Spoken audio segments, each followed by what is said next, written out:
Kjo teknofobi, kjo urrejtje për teknologjinë që qarkullon dhe në shoqërinë shqiptare nuk është e drejtë. Është e gabuar, është e gabuar. E para njerë se ne nuk e ndalojmë dot teknologjinë. Do me thënë, është ajo që ish presidenti Amerikan Barack Obama dhe mua më ka bërë përshtypje dhe më ka ngel gjithmonë në mendje dhe unë e përsëris shpesh, që thotë që internetin nuk mund ta fikim. Pra do të thotë që shoqëria nuk bën hapa mbrapa, e para. Dhe e dyta, një sociolog tjetër shumë interesant thotë që ore celularët kemi shpikur një përbindësh të cilin është shumë e zorshme që ta bëjmë zap. Edhe vërtet nuk e bëjmë dot zap celularin, sa dojmë ta shajmë, ta mallkojmë, kujtun, dhe megjithatë sot njeriu thuhet shpeshherë që të shkosh të dalësh në jetë pa celular është si të shkosh në luftë pa pushk. Dhe vërtet celulari sot është bërë një mjet interesant, një mjet shumë i dobishëm i cili na ndihmon për gjëra. Nuk është gjë e pakët që në këtë infosferë të sotshme të lidhesh në fraksion sekondi me të gjithë, me këdo, kurdo dhe në çdo herë, në çdo moment.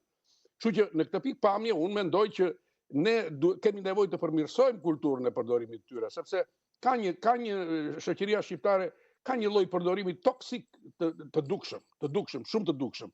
Nuk e di si jam në gjendje që të bëj krahasime me realitetet sociale të vendeve të tjera, se cila është shkalla e këtij toksiciteti të përdorimit të teknologjisë për qëllime të mbrapshta, për qëllime nekrofilike, për qëllime abuzive, për përdorimin e dhunës verbale. Dhe mos harroni që në shoqërinë shqiptare këto kohët e fundit një numër i madh krimesh kanë filluar në mënyrë virtuale, kanë filluar si forma bullizmi, kanë filluar si ngacmim virtual dhe pastaj janë kthyer në konflikte reale dhe her pas here kemi pasur vrasje dhe vetvrasje. Pikërisht fillesat e të cilëve kanë nisur nga përdorimi toksik, nga përdorimi regresiv i gabuar i teknologjisë për qëllime të këqija, sadiste, armiqësore, agresive, kriminale e tjerë.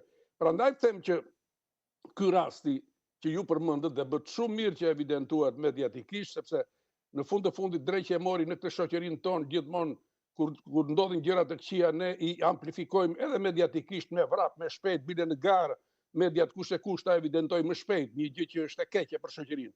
Po shëndeti i shoqërisë nuk rregullohet vetëm duke bërë diagnostikime të pjesës së errët. Duhet të shikojmë edhe anën e ndritur të kësaj shoqërie. Dhe ky rast është një rast e tregoj, por në fakt kam edhe një pikë pyetje dhe realisht me